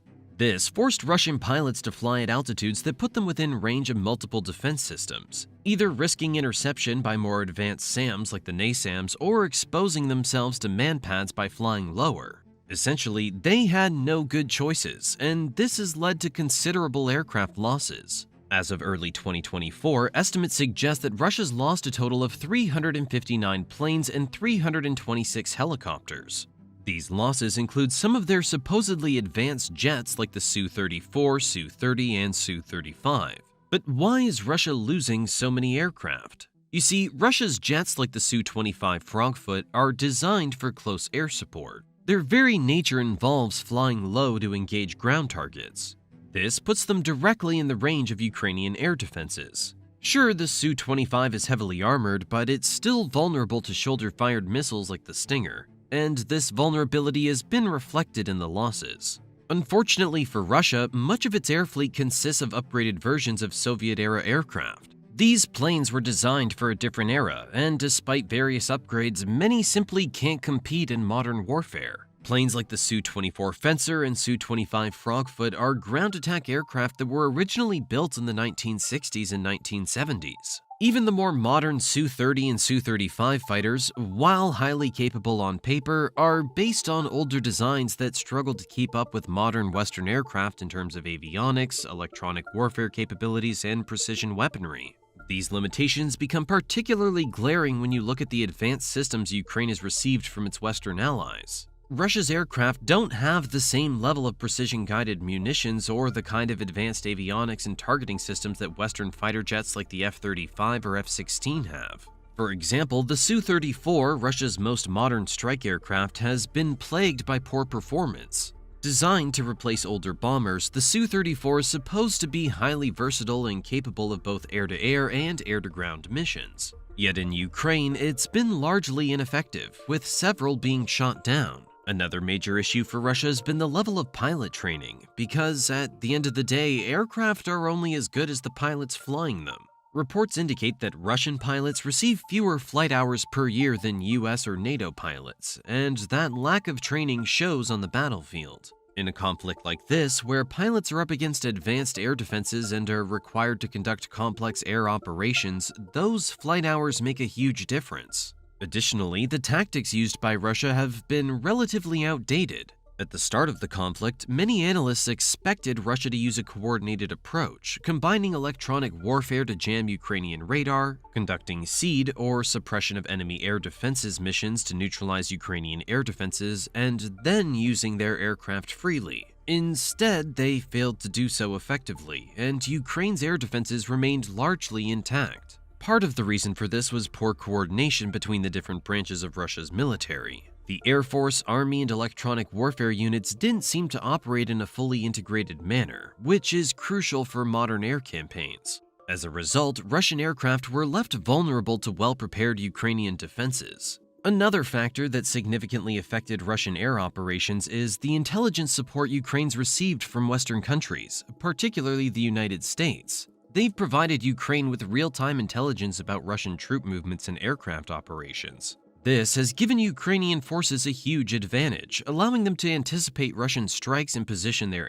But after a thorough inspection, the Ukrainians quickly realized that most of the Russian weapons were outdated and unreliable.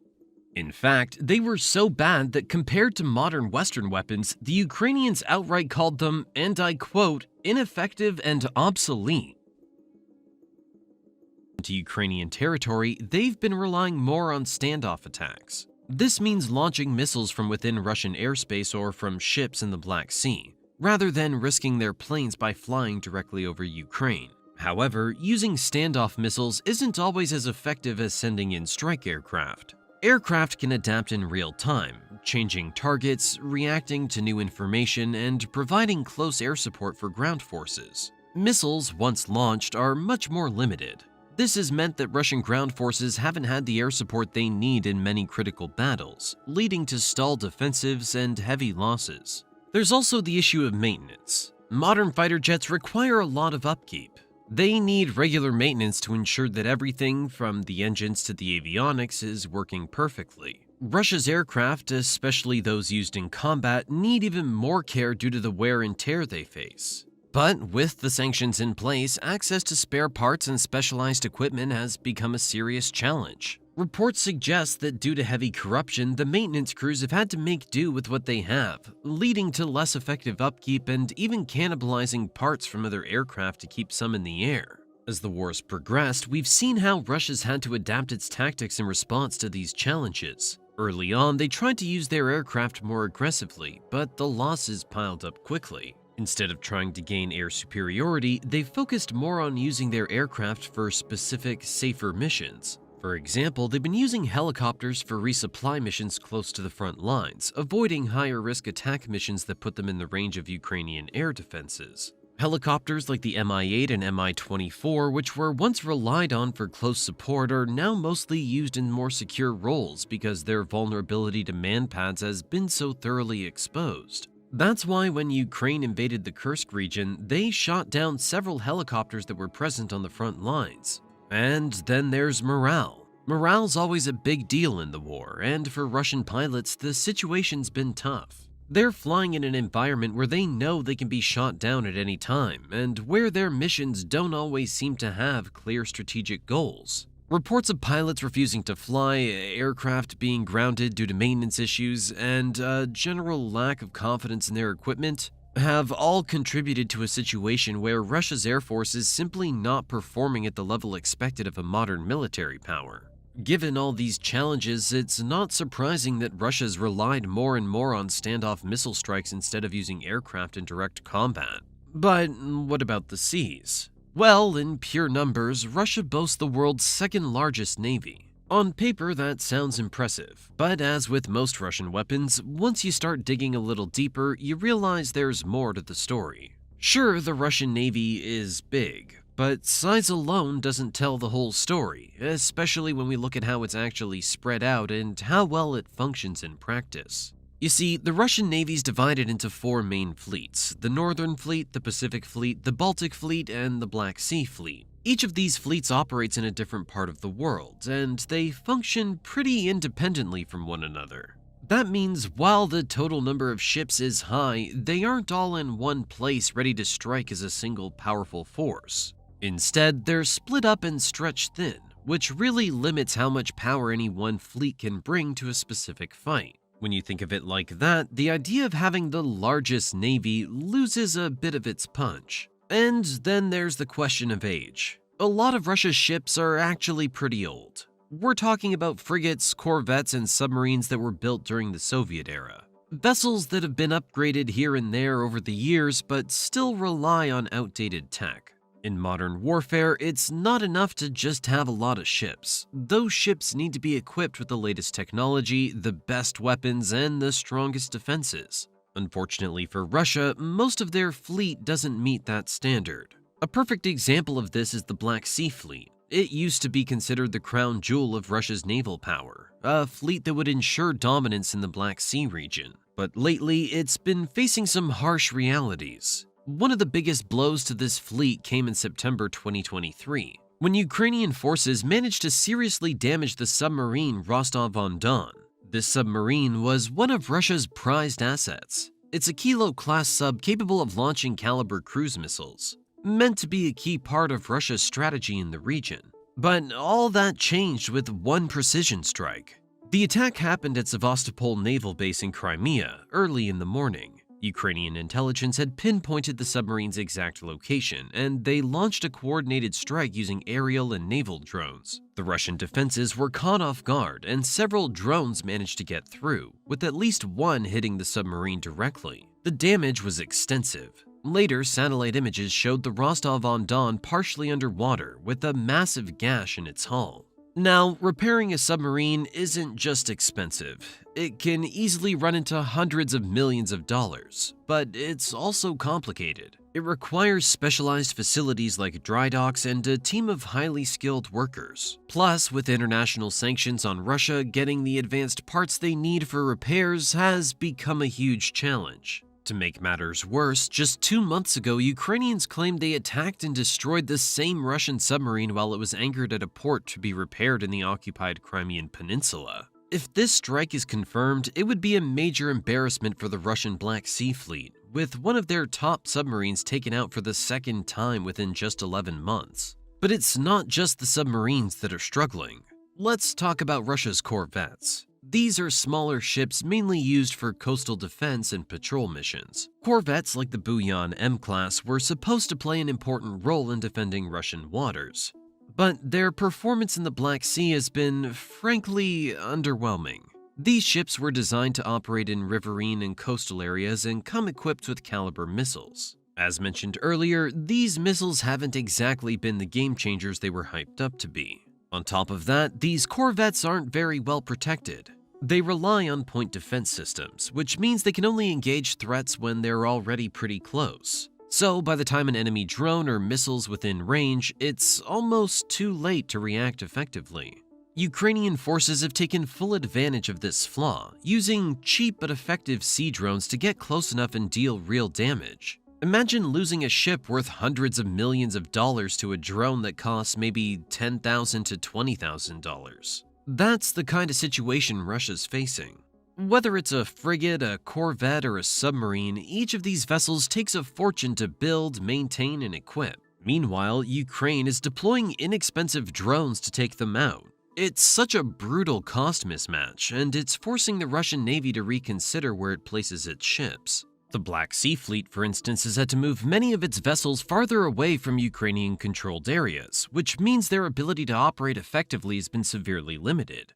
And that brings us to another huge problem for Russia, their ability to reinforce the Black Sea Fleet. Since the conflict in Ukraine intensified, Turkey invoked the Montreux Convention. This international treaty allows Turkey to control naval access through the Bosporus and Dardanelles Straits, which connect the Mediterranean to the Black Sea. In times of war, Turkey can restrict naval movement, and that's exactly what they've done. As a result, Russia can't move additional warships from its other fleets into the Black Sea, effectively cutting off reinforcements. So any ships Russia loses in the Black Sea are gone for good, at least for the duration of the conflict. That puts enormous pressure on the fleet, knowing that every loss is a permanent one. Instead of projecting power in the Black Sea, the Russian Navy is now stuck in a defensive position. They're focused on protecting what they have left rather than taking bold actions. It's a far cry from the image of dominance they once tried to project. At the end of the day, if Ukraine continues making massive strides and keeps surprising Russia, Vladimir Putin might feel more inclined to actually use his nuclear weapons.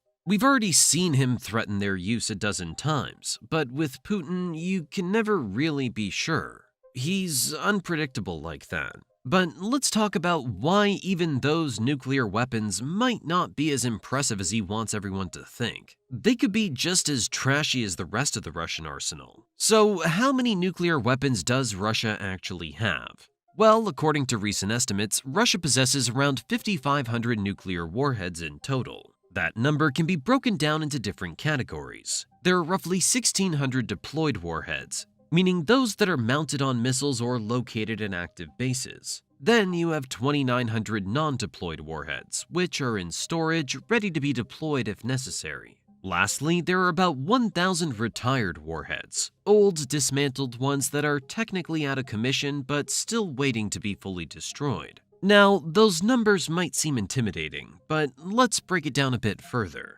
Not all of these warheads are currently operational. Many of the so-called non-deployed and retired warheads are just that. They're not ready to be fired at a moment's notice. They're in various stages of readiness, some being stored, others in need of maintenance, and some may even be beyond repair. That leads us to another important point. How much of this nuclear stockpile dates back to the Soviet era? It turns out that a significant portion of Russia's nuclear arsenal, whether strategic or tactical, was inherited from the Soviet Union. The problem is that these warheads have been sitting around for decades, and no matter how carefully they're maintained, age catches up to them. Nuclear warheads aren't like fine wine. They don't get better with age. In fact, the reliability of these old Soviet-era warheads is a major concern. Maintaining such an old stockpile is a logistical nightmare. It's not just about keeping them secure, but also about ensuring they remain functional. Nuclear warheads have complex systems that need regular maintenance, and some components degrade over time, becoming less effective or even dangerous. There's a good reason why countries like the United States regularly overhaul and modernize their arsenals. In Russia's case, there are doubts about whether all these warheads would even work if needed. Typically, nuclear weapons use either plutonium or highly enriched uranium as the fissile core. But there's also tritium, a radioactive isotope of hydrogen that's used to boost the yield of a nuclear explosion. The issue with tritium is that it decays relatively quickly, with a half-life of just over 12 years. This means that the tritium in these warheads needs to be replaced regularly to keep the weapons at their full destructive potential. Over the years, if this tritium isn't replenished, which requires sophisticated facilities and considerable resources, the warheads become less powerful. Or in some cases, they may not work at all. Given Russia's economic struggles and the impact of international sanctions, maintaining a steady supply of tritium is likely a significant challenge. And if they're struggling to maintain tritium supplies, that means a lot of their nuclear arsenal might be less reliable than they claim. But it's not just the tritium. Plutonium and uranium also degrade over time, although at a slower pace. As plutonium ages, it accumulates decay products that can affect the stability and reliability of the warhead.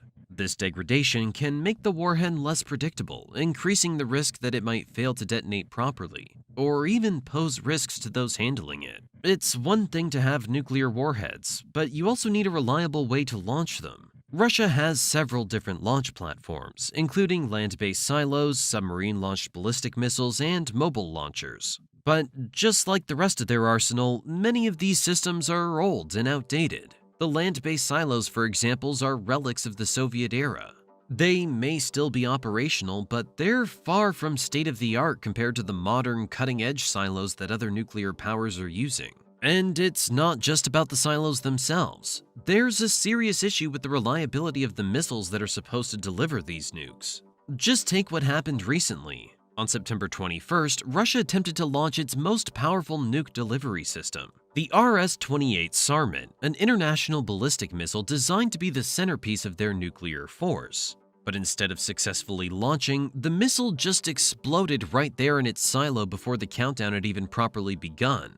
This wasn't just a setback. It was a colossal humiliation for Vladimir Putin. And what makes it even more embarrassing is that this particular test was meant to be a show of strength, a clear warning to the West to back off, or Russia will unleash hell. Instead, it blew up in Russia's face, both literally and figuratively. Now, the timing of this failed test couldn't have been worse. Just before it happened, Russian Foreign Minister Sergei Lavrov had gone on Sky News, boasting about Russia's nuclear capabilities, emphasizing that their nukes were ready, locked, and loaded. Hours later, the whole world watched as the missile test, which was supposed to back up all those threats, ended in flames. It's hard to inspire fear when your most advanced weapon can't even make it out of the silo.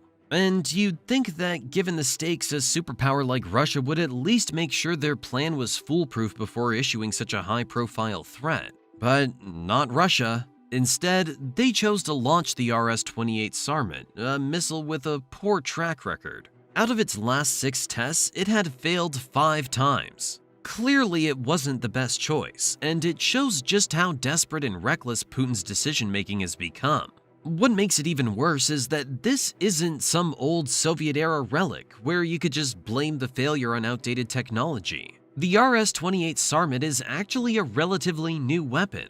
It was first unveiled in March 2018 and had its first test flight in April 2022, not long after Russia began its full-scale invasion of Ukraine. According to Russian media, the Sarmat is supposed to be capable of carrying up to 10 large warheads, 16 smaller ones, or even a combination of warheads and other countermeasures, including hypersonic boost glide vehicles.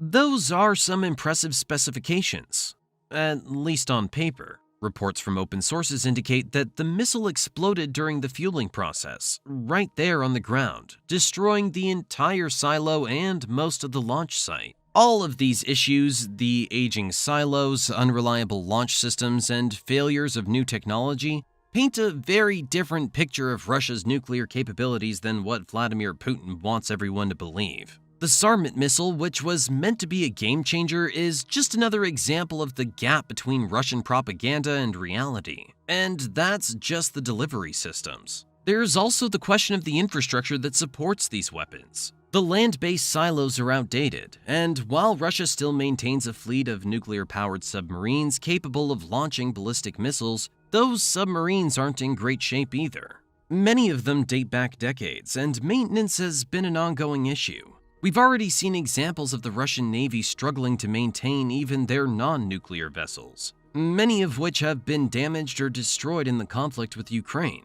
It stands to reason that the nuclear-armed submarines aren't much better off. Even the Bulava missile, which is supposed to be the primary submarine-launched ballistic missile for Russia, has had its own set of problems. There have even been multiple failed test launches over the years, raising questions about its reliability. If the Bulava isn't reliable, then it severely limits the effectiveness of Russia's sea-based nuclear deterrent. The more we learn about the state of Russia's nuclear forces, the clearer it becomes that they're facing some of the same issues as the rest of their military. At the end of the day, the reality is that a nuclear weapon is only as good as the system that delivers it, and in Russia's case, those delivery systems are increasingly showing their age and their flaws. Whether it's the rusty old silos, submarines that are barely staying afloat, or mobile launchers that blow up during testing, it's hard to take Russia's threats as seriously as they want us to. And if the rest of Russia's military performance is anything to go by, from outdated tanks to ineffective naval ships, it seems like their nuclear arsenal might be suffering from the same neglect. It's one thing to have thousands of warheads, but it's another thing entirely to have a force that you can actually rely on.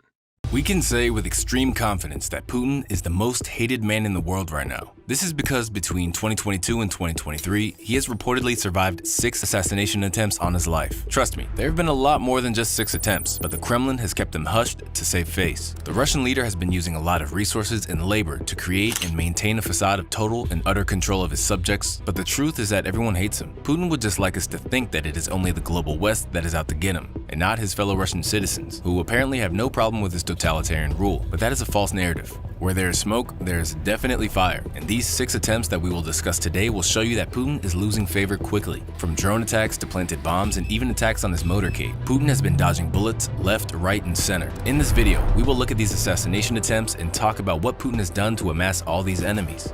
We are exposing quite a lot of hidden information with this video, so we know that Putin bots and the algorithm are going to push back on our content. Help us out by giving this video a like, giving us a follow, and sharing our video with your friends and family. Right. Let's get into the video. The story of the most recent assassination attempt, which happened in October 2023, truly sounds like something out of a spy movie. Let us set the scene. It's a Saturday night in a karaoke bar called Honey in the city of Chekhov, which is about 40 miles from Moscow. 37-year-old Mikhail Yurchenko is enjoying a drink in the dimly lit space and unwinding from his work as an entrepreneur in the construction field. As he is there, he meets up with a stranger and strikes up a conversation about the war and the future of Russia after it. The conversation is going well until this stranger makes the most shocking confession to Yurchenko. He flashes a red service identification card and declares that he had an assignment to remove Vladimir Putin. Now, having a red service identification card is one of the signs that you are a high-level security personnel. This special identification document is only granted to very few individuals who have access to sensitive information in certain special facilities.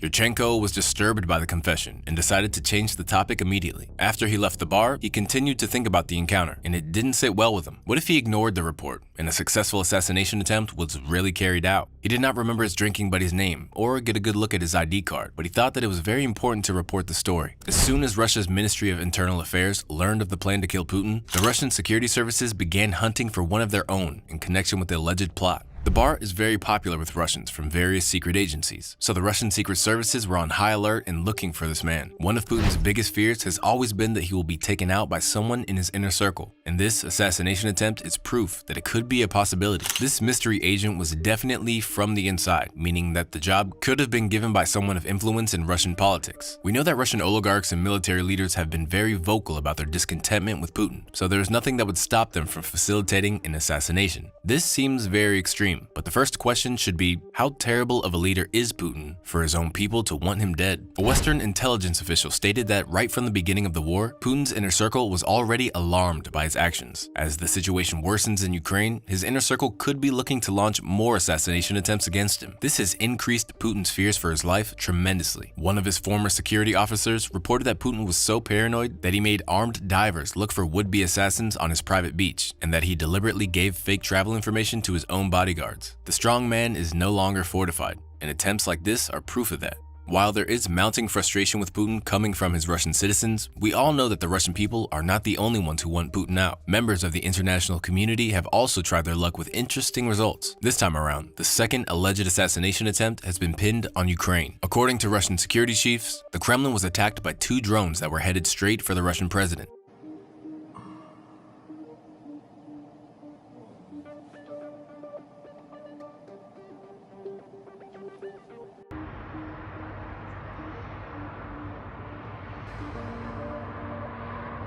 These two pretty high-tech weapons managed to make it into the Russian airspace, but they were intercepted before they could do any real harm, as Russia's quote-unquote powerful electronic defense systems swept in to save the day. The attack got so close that fragments of the drones were actually scattered on the territory of the Kremlin complex. According to Kremlin spokesman Dmitry Peskov, Putin wasn't in the Kremlin at the time and was instead working from his Novo Ogoryovo home. Out of all the accusations that Russia has made against Ukraine, this is the most serious one. But first, we are going to point out the obvious by stating that Putin does not officially live in the Kremlin. This is very much public information, and therefore, if the intent really was to assassinate him, it probably would not have gone to that address. Still, Russia is very convinced that both Ukraine and the US were in cahoots to carry out this mission. Ukraine President Zelensky immediately denied any Ukrainian involvement, telling a press conference in Helsinki that, for Ukraine, the fight was for its territory and not against Moscow or Putin. Ukraine presidential advisor Mikhailo Podolyak explained that there was no logic behind the botched assassination attempt, stating, "We do not attack the Kremlin because, first of all, it does not solve any military problems. This is extremely disadvantageous from the point of view of preparing our offensive measures. And, most importantly, it would allow Russia to justify massive strikes on Ukrainian cities, on the civilian population, and on infrastructure facilities. Why do we need this?" The US was annoyed about being dragged into the mess, and probably offended that Russia would pin such a lazy attempt at assassination on it. During an interview with CNN, US National Security spokesman John Kirby said that the claim was ludicrous, and that the United States had nothing to do with this. While we acknowledge that there has to be someone behind the drone attack, it is very unlikely that the attempt was to assassinate Putin. More likely, this act was a warning and a signal to Putin that he does not exist in a bubble that cannot be reached. A British expert on Russia, Mark Galeotti, agrees with this logic and stated that it was unlikely that the attack had targeted Putin, who quote-unquote notoriously rarely goes to the Kremlin. In a tweet, Galeotti stated that the attack was probably a performative strike, a demonstration of capability, and a declaration of intent. While this one was less intense than an inside man coming for him, I'm sure that Putin had a field day about how they even managed to enter Russian airspace and make their way to the Kremlin. Sometimes assassination attempts are more psychological than they are about ending life. The trick here is to get into Putin's head and make him paranoid and scared for his life. While in such a space, his decision-making will be compromised, and this is how you crack a man. You thought we were done with the attempts in 2023, right? Well, we need to look at the final one that took place early last year. In April, another drone attack happened that was immediately linked to an attempted assassination of Russian President Vladimir Putin. Yuri Romanenko, a well-known Ukrainian journalist, took to X in a now-deleted tweet to reveal the details of the assassination attempt. He explained that they had received a tip-off about Putin's movements that day and decided to launch the attack. The target of the attack was an industrial park in Rudnevo that Putin was supposed to be visiting.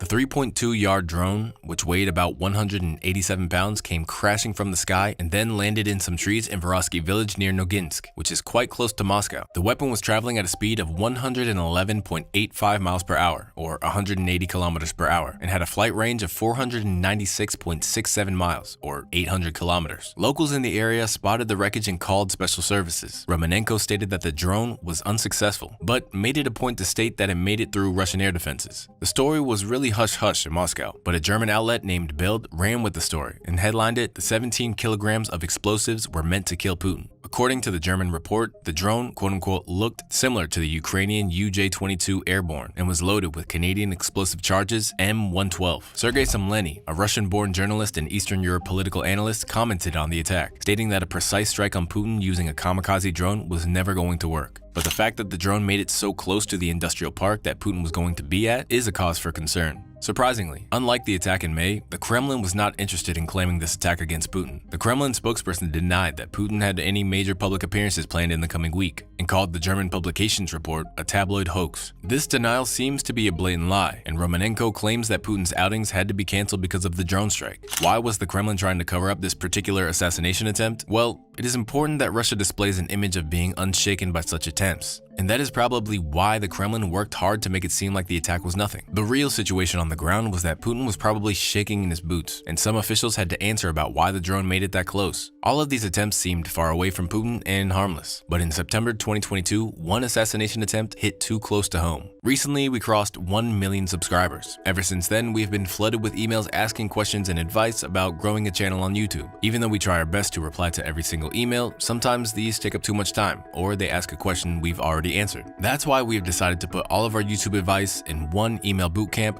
completely free. So if you are someone interested in starting your own YouTube channel, you can get our email bootcamp by clicking the link in the description or scanning the QR code on screen right now. Now, back to the video. Mint publication released the story, claiming that it had inside information showing that Putin's limousine had been attacked on its left front wheel. Putin was not harmed in the attack and managed to make it home safely. The incident happened when Putin was going back home in his motorcade, which had 5 armored vehicles. As was routine, Putin was in the third one, when the first escort car was blocked by an ambulance that appeared out of nowhere. Immediately, the second car in the motorcade continued driving around the obstacle, but the car that Putin was in was hit with a loud bang, and heavy smoke appeared around the left front wheel. This was instantly declared an inside job, and many arrests were made in his secret security service. What was most suspicious was the fact that some of his bodyguards disappeared after the event, proving that his travel information had been given out. The Kremlin began to scramble for answers, as the small group was interrogated about how the president's movements had been leaked. As with all other attempts, the Kremlin kept the incident classified and did not publicize the attack. Putin could have ignored the other attempts, but he has to pay attention to this one because its execution coincides with claims that Russian officials have called for Putin to step down after the Russian army suffered some hits because of Ukraine's counterattack. Reshuffling had to take place after the incident, and Putin has been suspicious of even his own shadow to this day. While being autocratic is about centralizing power in one's hands, you also need allies to sustain leadership. The incident has sown distrust and shown that Putin does not really have allies. We have blocked off these specific attempts to show that people are not happy with Putin's war effort and have ramped up their attacks on him. Right after the onset of the war in Ukraine, an attempt was made on Putin's life in May 2022. Surprisingly, the report on the assassination attempt was given by Ukraine's chief of intelligence, Major Krylo Budanov, who claimed that he did not have the specifics but could say with certainty that there had been an attack against Putin. Budanov told Ukrainian Pravda Putin was assassinated. He was even attacked in the line of, as they say, representatives of the Caucasus not so long ago. This is non-public information. Absolutely unsuccessful attempt, but it really took place. It was about 2 months ago. Once again, he was unsuccessful. There is no publicity about this event, but it took place. Ukraine has spotlighted the attempt because it is of importance for people to have an honest view of what the support for Putin truly is. The attack happened when Putin took a trip to the Caucasus region, which is made up of parts of southern Russia as well as the nations of Armenia, Azerbaijan, and Georgia. Again, this attack was kept under wraps, but for good reason. Getting attacked in a region where your own people reside is very clear proof of the fact that people are not happy with your leadership. This is not something that Putin wanted to be public, especially during his campaign for his special military service. There are many more assassination attempts littered in Putin's journey in the Kremlin, but we will finish the list of 6 attempts with one that happened soon after he entered into office for the 3rd time. The recent attempts make sense in line with his conduct, but an attempt so early is proof that Putin was a bad apple from the very beginning. This attack took place in February 2012, just before his victory in elections, where Putin was expected to win and get a 3rd term as president. 2 suspects were detained in the Ukrainian port of Odessa, and they admitted their involvement in the plot after an explosion at a flat in January killed their partner. The plan was for them to go to Moscow in an attempt to assassinate Putin, with the elections being the deadline for the attack. The 2 suspects had flown to Ukraine from the United Arab Emirates via Turkey, with very precise instructions on how they were to carry it out. They were going to use combat mines and armor-piercing mines, so they would not have to carry out a suicide bomb experiment. The plan was to plant bombs on Kutuzovsky Avenue in Moscow, because Putin used the road on a daily basis. The suspects, who are identified as Ilya Pyonzin and Adam Osmayev, claimed that they had been sent by the Chechen military leader Doku Umarov. This was a high-level operation, with agents like Adam Osmayev, who is a known mercenary and has been on the international wanted list since 2007. To corroborate their story, the details of the plan were found on laptops in their flat, along with a video of Putin's motorcade. The man behind the assassination attempt was a popular military leader who led the uprising of the Caucasus, which was a self-proclaimed Islamic state trying to break away from Putin. Separatists in the North Caucasus have always had it out for Putin, as he has been very harsh on them and cracked down on their military movement. In a bid to centralize power and control, Putin has greatly suppressed the freedom of expression and religion in the area. As a leader of any country in the free world, there is always a risk of attack. However, the attacks on Putin are so common, they could potentially rival Fidel Castro. So it begs the question, what about Putin is fueling all of this hatred for him?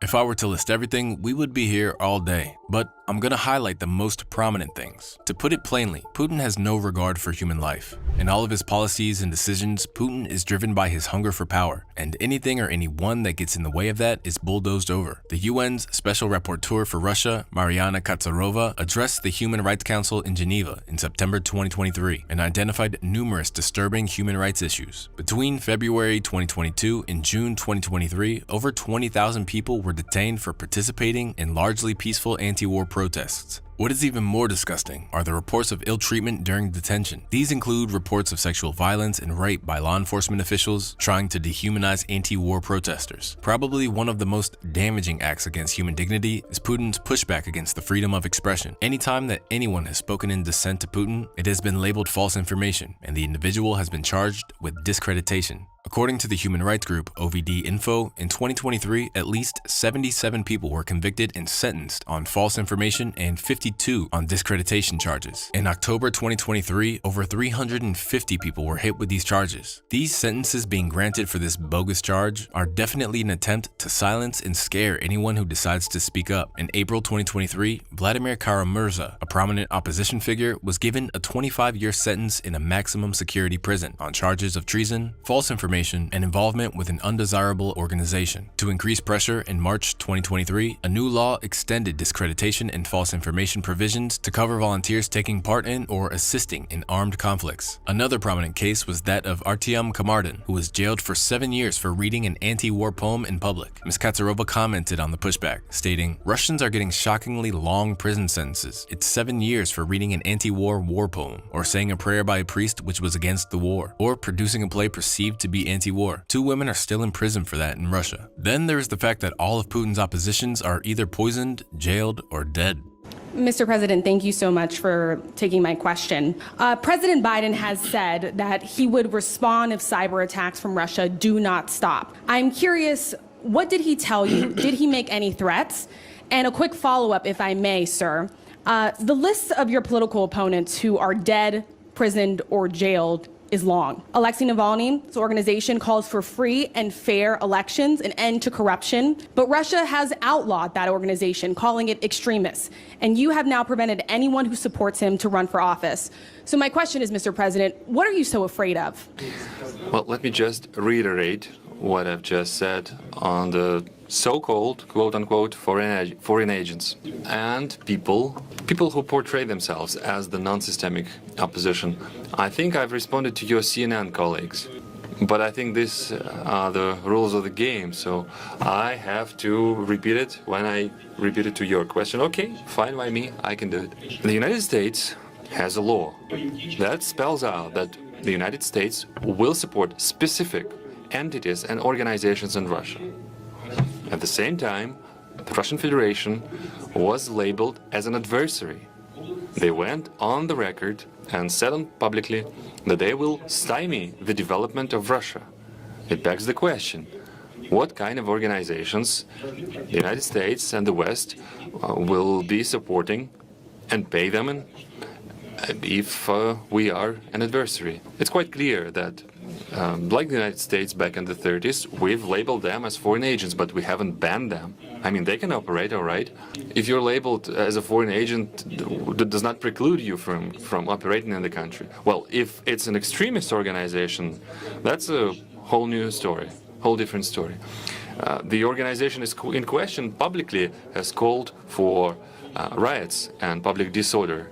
It has openly instructed people on how to make Molotov cocktails, so as to use them against the law enforcement. It called for the participation of underage person in riots. America has just recently went through a grievous chain of events after a certain African-American individual was killed, and an entire movement, the Black Lives Matter movement, appeared. I'm not going to go into details. I will spare you them. But we've seen pogroms, we've seen, looting and violations and riots. We sympathize with the Americans, but we do not want for the same thing to happen on the Russian soil, and we'll do anything possible to prevent this. And it's not about me fearing anything. If you want to think that. You didn't answer my question, sir. If all of your political opponents are dead, in prison, poisoned, doesn't that send a message that you do not want a fair political fight? All right, about my opponents being jailed or imprisoned. People went into US Congress with political demands. 400 people are now facing criminal charges.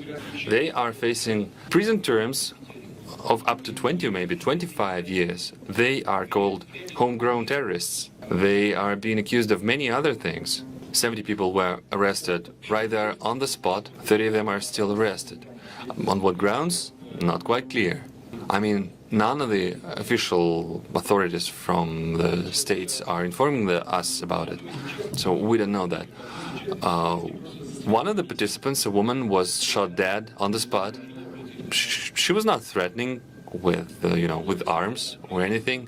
Why am I bringing this up? Many people are facing the same things as we do, and I am stressing this. We are sympathizing with the United States, but we do not want the same thing repeating here. A couple of more questions, please.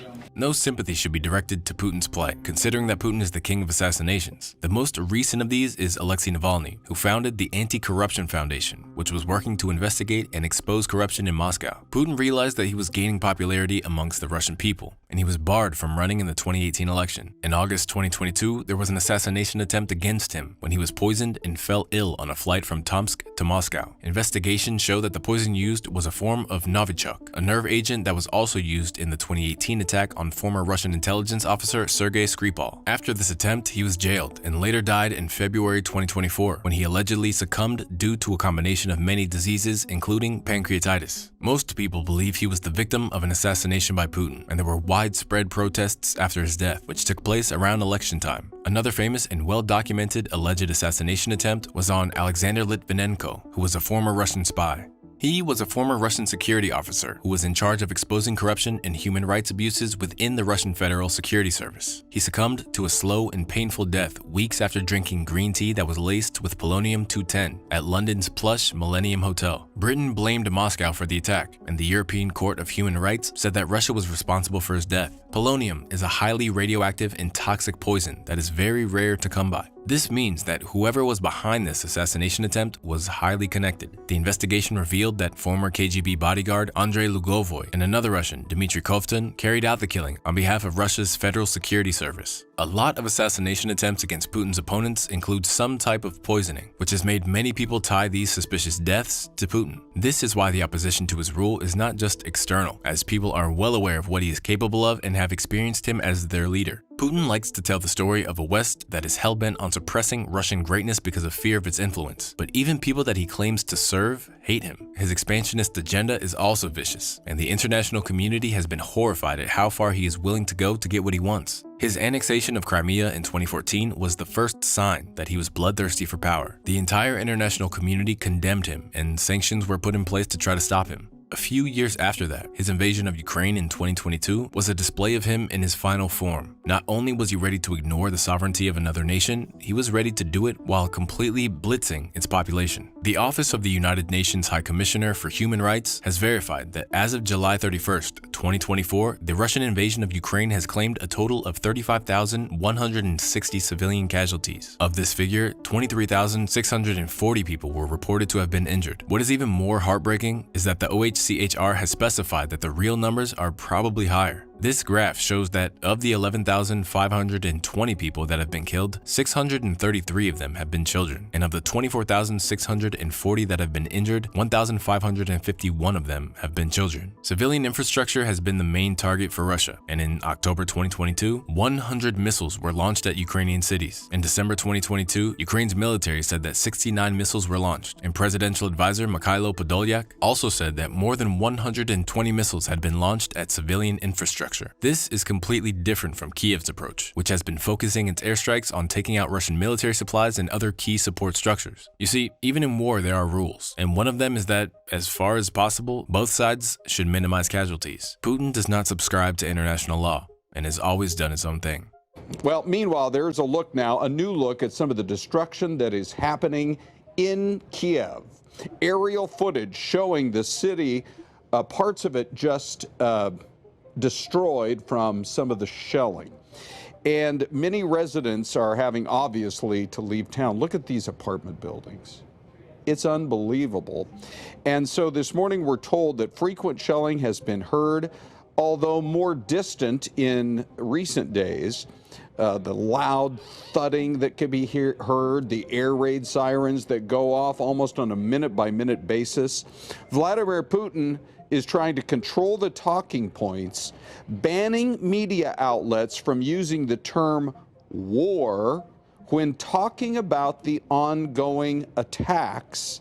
At least 2 independent Russian news outlets that refuse to share his talking points have been forced off the air this morning, and in an effort to intimidate journalists, the Russian parliament has just passed a new rule that basically puts a 15-year prison sentence on anyone who reports, quote, fake news, at least the way they view it. Those pictures. Unbelievable, right? And it looks very residential, Ron. It really does. I don't know. I know they were talking about going after military targets. Those didn't look military to me. Not at all. Yeah. Not at all. And we've seen it in so many cities. Assassination attempts are either an opportunity or a death sentence. These attempts are incidents that dictators like Putin could manipulate to justify acts of aggression or to attract sympathy. However, Putin has dealt with this situation differently. The common pattern that we have picked up from the assassination attempts that we have discussed is that most times, when they are external, Putin sings about them to anybody who will listen. But when they come from internal opposition, he does everything to cover them up. The reason behind this is simple. Assassination attempts encourage the idea that Putin is not invincible and tarnishes his image with his followers. As the war effort in Ukraine continues to fail, these assassination attempts are giving people ideas. Putin is not looking to go out amicably, so the solution could be to take him out another way. A former operative who has worked with France's General Directorate for External Security, DGSE, stated that the attempt will be from within the Kremlin. This is not an outside job.